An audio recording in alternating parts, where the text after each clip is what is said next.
আসসালামু আলাইকুম। এই যে এখানে অন গ্রিড অফ গ্রিড এই সুইচটা চাপ দিয়ে ধরে পাওয়ার অন অফ করার সাথে সাথে এটা অন করে চাপ দিয়ে ধরলে সেটআপে ঢুকে যাবে। এখন পিছনে অন অফ সুইচটা পিছনে আছে, পিছনে ধরে অন অফ করে দিয়া সাথে সাথে ওই অন গ্রিড অফ গ্রিড সুইচটা ধরলেই সিস্টেমের সেটআপের মধ্যে প্রবেশ করা যাবে। এই যে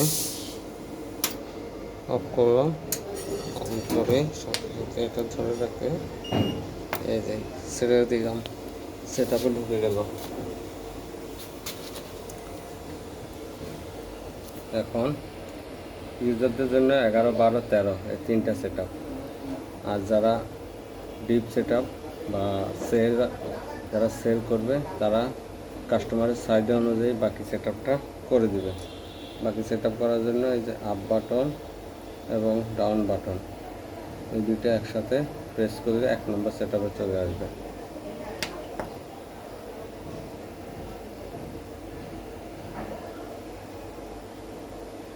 এটা কমাজি 14.8 রাখলাম আমি।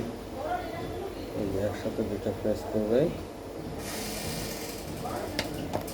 আমার 1 নম্বর সেটআপে চলে আসলো। 1 নম্বর সেটআপে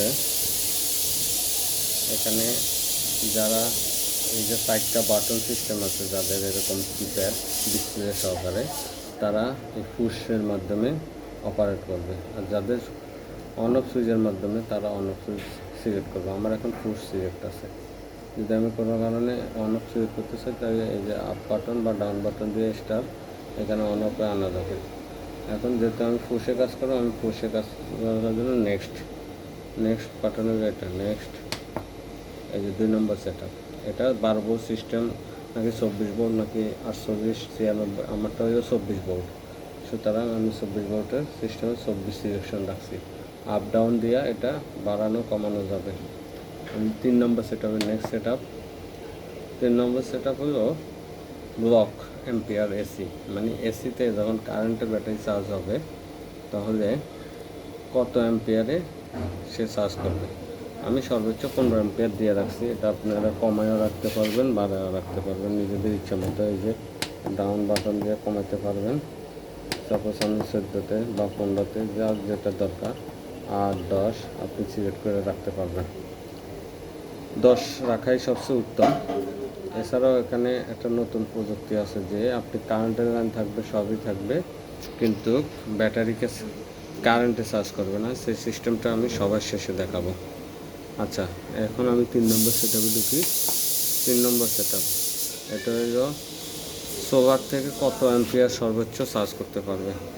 আমার এটা যেহেতু 100 অ্যাম্পিয়ারের সোলার চার্জার কন্ট্রোলার, আমি 5 সেফটির জন্য 5 রাখছি। 5 হইল ফর সেফটি। আমি 95 পর্যন্ত দিয়ে রাখলাম। যদিও আমি 95 অ্যাম্পিয়ার পাই না, আমি 40 অ্যাম্পিয়ারের মতো পাই। তো সুতরাং তারপরে আমি 95 অ্যাম্পিয়ার ব্লক রাখছি যেন এর উপরে না উঠতে পারে। তবে 5 অ্যাম্পিয়ারে আমার এই চার্জার কন্ট্রোলারটা সেফটি থাকলো। 5 নম্বর সেটআপ ওভারলোড কততে দেবো। আমার এটা হইল 2.5 মানে 2500 বিএ হিসাব অনুযায়ী পাই আমি 2100 ওয়াট। স্ট্যান্ডার্ড হিসাবে আমি 2100 ওয়াট পাই, কিন্তু আমার এটা আমি স্পেশালি আমার জন্য তৈরি করছি। তো আমার এটার ক্ষমতা 3000 লোড নিতে পারবে আমি আশা রাখি। তারপরে আমি এটা কমায় রাখবো। আমি 3 কেবিএ হিসাবে 2400, 3024 পাই। আমি 2400-র বেশি রাখি, যেহেতু আমি জানি আমার। আচ্ছা, আজকে আমি 2400-ই রাখি। আমার এটার সেফটি রেঞ্জে রাখি 2420, মানে 3 কেবিএ 3024 হিসাবে আমি রাখছি। ইচ্ছা করলে এটা আমি 3000 ওয়াট পর্যন্ত চালাতে পারবো যদি আমার ব্যাটারি সাপোর্ট দেয়। অন্য কিছু কোনো সমস্যা নেই, শুধু ব্যাটারি যদি লোড নিতে পারে অ্যাম্পিয়ারের তাহলে চলবে আমার। 6 নম্বর সেটআপ হলো ব্যাটারি ভোল্টেজ এই মুহূর্তে অ্যাডজাস্ট করা যায়। আমি ওখানে অ্যাডজাস্ট করাই আছে, 26.5 আমার এখন আছে। 7 নম্বর হইল এসি অ্যাম্পিয়ার। এসিতে যখন চার্জ করবে তখন কত, আমার যেহেতু এসি এখন অফ আছে, আমার এসি অফ, এই যে আমার এসিটা অন করবে, অন আমি করি না, আমি অফ করে রাখছি। আচ্ছা, এটা এসি অ্যাম্পিয়ার দেখাবে। 8 নম্বরে হলো সোলারে কত অ্যাম্পিয়ার পাচ্ছে। এই যে সোলারে আমার এখন 25 দশমিক মোটামুটি 26 অ্যাম্পিয়ার কাছাকাছি, 25.78 পাচ্ছে বর্তমানে। এত 25 অ্যাম্পিয়ারে আমার এটা এখন চার্জ করতেছে সোলার থেকে। এই হলো আমার output voltage, in out voltage. বর্তমানে আমার আউটপুট ভোল্টেজ 236-35, মোটামুটি 35 থেকে 40-এর মধ্যে থাকে। এটা হলো অ্যাডজাস্ট করা আছে, অ্যাডজাস্ট আপনি চাইলে কমাই দিতে পারবেন, বাড়াই দিতে পারবেন। এটা হলো আমার লোড অ্যাডজাস্ট, কত ওয়াট লোড আছে বর্তমানে, কত ওয়াট লোড চলতেছে আমার বাসায়। আমার বাসায় লোড বর্তমানে এখানে কমায় রাখছি আমি, সেটা পরে আমি বাড়াই দিচ্ছি। এটা হলো আমার ইউজার সেটিং। ফুল চার্জ কততে কাটাবো, আমার হইলো স্ট্যান্ডার্ড হইলো আমার ব্যাটারিগুলো হইলো, ব্যাটারি এখানে ব্যাটারি আছে। ফুল চার্জ পয়েন্ট হইল 14.4। যেহেতু আমার 6টা ব্যাটারির কারণে আমি এটাকে 14.6 দিয়ে রাখলাম, 2 বাড়াই রাখলাম ইচ্ছা করি। নেক্সট, এটা আমার এসি সোলারে শিফট হবে কত, মানে সোলার এবং কারেন্টের তো একসাথে থাকবে, হাইব্রিড।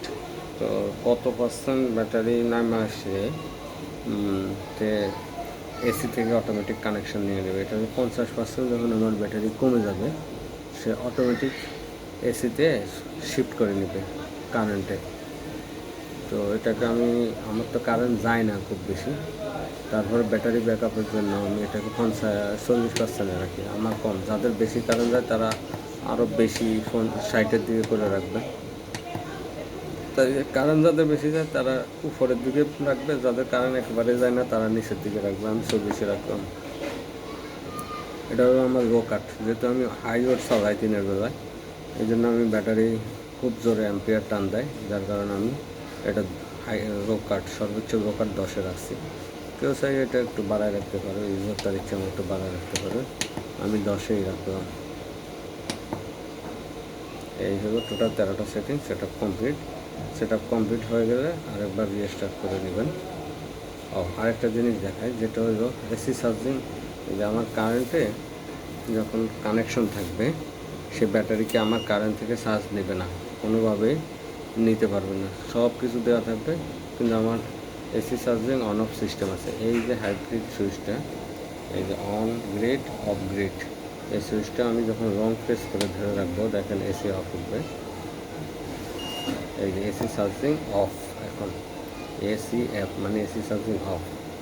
আর যখন আমি এটা এবার ধরে রাখবো, এসি চার্জিং অন। এখন কিন্তু এসি চার্জিং অন, মানে আমি কারেন্টের সুইচ দিয়ে সে ব্যাটারিতে চার্জ নেবে, কিন্তু আমি কখনোই কারেন্ট থেকে আমার ব্যাটারিকে চার্জ করব না। কিন্তু কারেন্টের লাইন কানেকশন এভরিথিং সব থাকবে। আমি আমার কারেন্ট থেকে ব্যাটারি চার্জিং সিস্টেমটা অফ করে দিলাম। এখন আমি কারেন্টের লাইন দিয়ে দিলেও আমার ব্যাটারি সে চার্জ করবে না, কোনোভাবেই কারেন্ট থেকে ব্যাটারি চার্জ করবে না।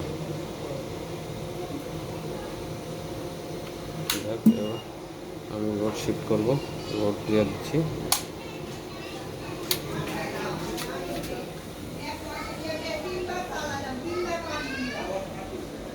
এই যে আমার এখন বাসার লোড মোটামুটি এটা টানতেছে।